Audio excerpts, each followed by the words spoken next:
BSS তৃতীয় বর্ষের প্রিয় শিক্ষার্থী, তোমাদেরকে আন্তরিক শুভেচ্ছা জানিয়ে আজকের ক্লাস শুরু করছি। আজকে কস্ট অ্যাকাউন্টিং কন্ট্রাক্ট অ্যাকাউন্ট থেকে একটা অঙ্ক নিয়ে তোমাদের সাথে আলাপ করব। প্রশ্নটি বোর্ডে উপস্থাপন করা আছে, তোমরা সবাই বোর্ড থেকে প্রশ্নটি দেখো এবং লিখে নাও। Modern limited began to trade on 1st January 2019. During 2019, the company was engaged on only one contract, of which the contract price was Taka 5 lakh. Of the plant and materials charged to contract, plant costing Taka 5,000 and materials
$30,000। প্রিয় শিক্ষার্থী, আমাকে প্রশ্নে বলা হলো compile contract account balance sheet এবং carry out by way of reserve 1/3 of profit receipt.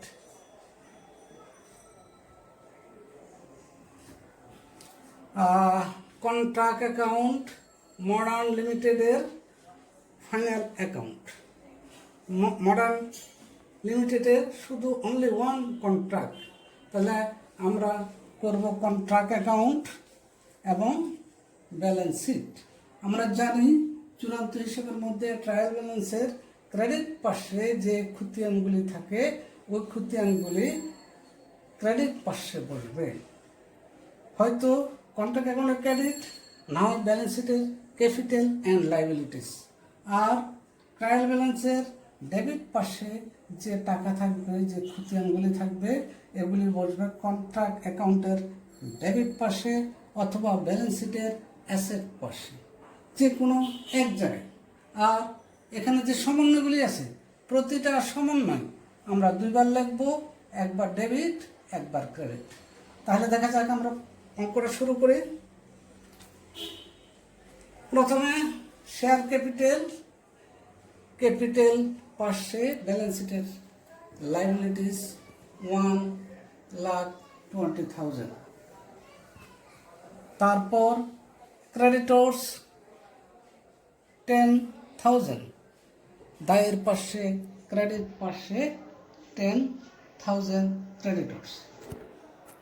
Cash received on contract, addition of work certified 2 lakh.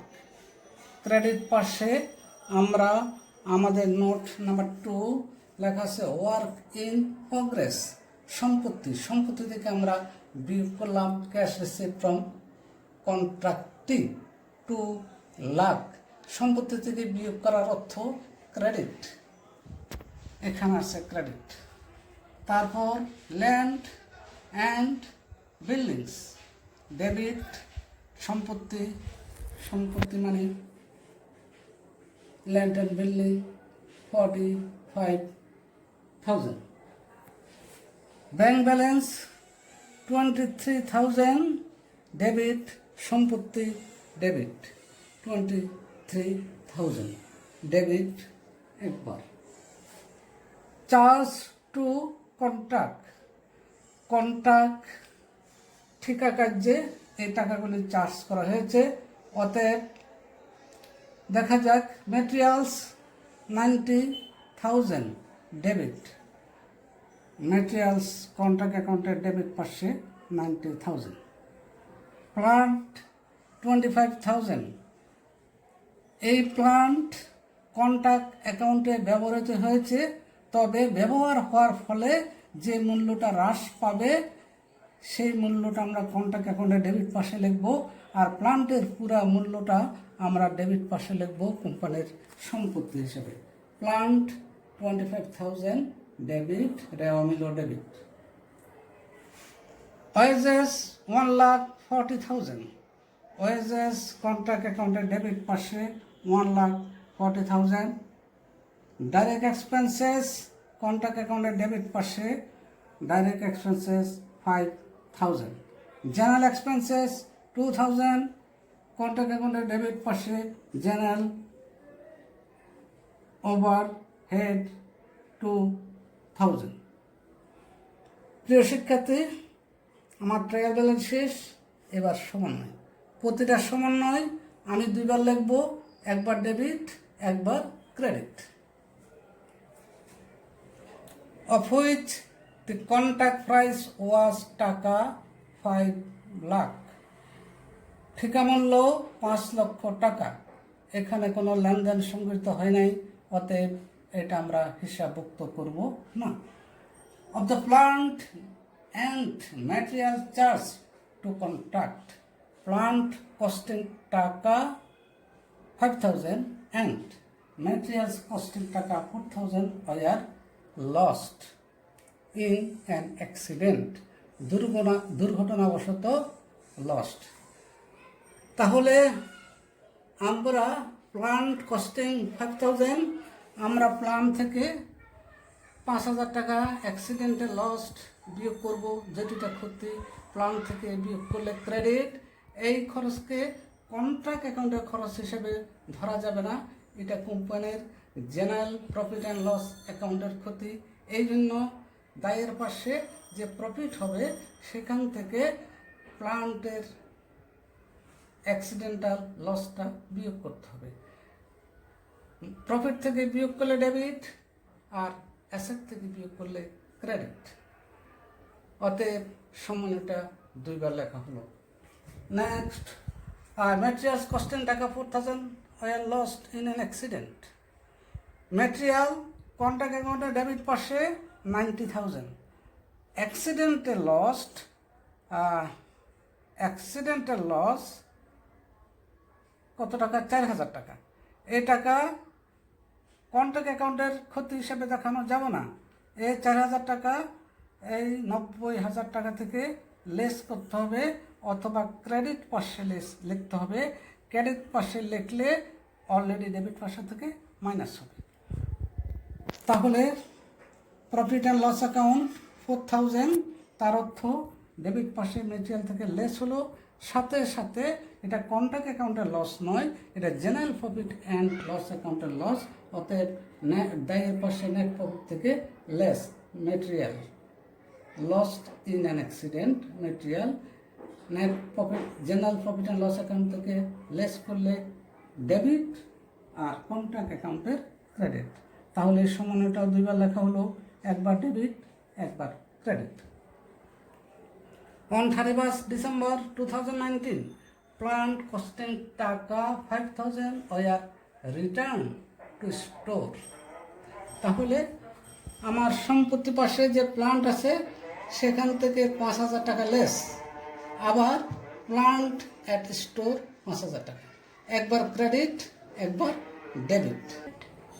cost of works uncertified but unfinished টাকা 2000 and materials costing টাকা 4000 were in hand at site. Material contract অ্যাকাউন্টে আমরা 90,000 টাকার material প্রেরণ করেছি। আজকে বছর শেষ, আজকে এখনও 4,000 টাকা ইন হ্যান্ড অ্যাট সাইট। তাহলে 4,000 টাকার ম্যাটেরিয়াল ব্যবহার হয় নাই। 4,000 টাকার ম্যাটেরিয়াল হয়তো এই 90,000 টাকা থেকে বিয়োগ করতে হবে অথবা ক্রেডিট পাশে লিখতে হবে। ম্যাটেরিয়ালস ইন হ্যান্ড 4,000, সম্পত্তি পাশে ম্যাটেরিয়ালস ইন হ্যান্ড 4,000, একবার ডেবিট একবার credit.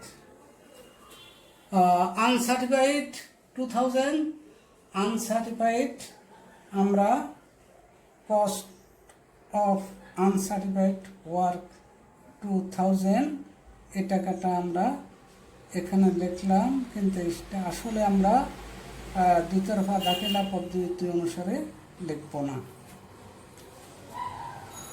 Charge 10% depreciation of plant সম্পত্তি পাশে প্লান্ট ছিল 25,000, অ্যাক্সিডেন্টে লস্ট হলো 5,000, আছে 20,000, সেখান থেকে রিটার্ন আসলো 5,000, আছে 15,000। 15,000-এর 10% 1,500 প্লান্ট থেকে লেস ক্রেডিট। এবং প্লান্ট স্টোরে যে 5,000 টাকা আছে তার উপরও 10% ডেপ্রিসিয়েশন 500। তাহলে এই 5,000 এবং 15,000 এই প্ল্যানগুলি আমার কন্ট্রাক্টে ব্যবহৃত হয়েছে। অতএব এই দুইটা ডেপ্রিসিয়েশন অ্যাসেট থেকে লেস করলে ক্রেডিট এবং কন্ট্রাক্ট অ্যাকাউন্টের ডেবিট পাশে। তাহলে এই 2,000 একবার ডেবিট একবার ক্রেডিট। প্রিয় শিক্ষার্থী, আমার ট্রায়াল ব্যালেন্স এবং সমন্বয় লেখা শেষ। ট্রায়াল ব্যালেন্সের টাকাগুলি যে কোনো এক জায়গায় লিখেছি এবং প্রতিটা সমন্বয় আমি 2 জায়গায় লিখেছি, একবার ডেবিট একবার ক্রেডিট। কন্ট্রাক্ট অ্যাকাউন্ট ডেবিট 500 যোগ করলাম, যোগফল 2,39,000, 2,39,000। 4,000, 8,000 লেস করার পর 2,31,000 কস্ট অফ ওয়ার্কস। ডেবিট 500 বড়, ডেবিট ব্যালেন্স লিখলাম আমি, ক্রেডিট পাশে। ওয়ার্ক ইন প্রোগ্রেস সম্পত্তি, total cost of work done as per contract account 2,31,000, সম্পত্তি পাশে লিখলাম ডেবিট, আবার কন্ট্রাক্ট অ্যাকাউন্টের ক্রেডিট। অটোমেটিক ডেবিট ব্যালেন্স, এখানে সিডি এখানে ডিডি চলে আসলো। তারপর আমার প্রশ্নে একটা কথা লেখা ছিল, কি ছিল? Cash receive on contract 80% of work certified.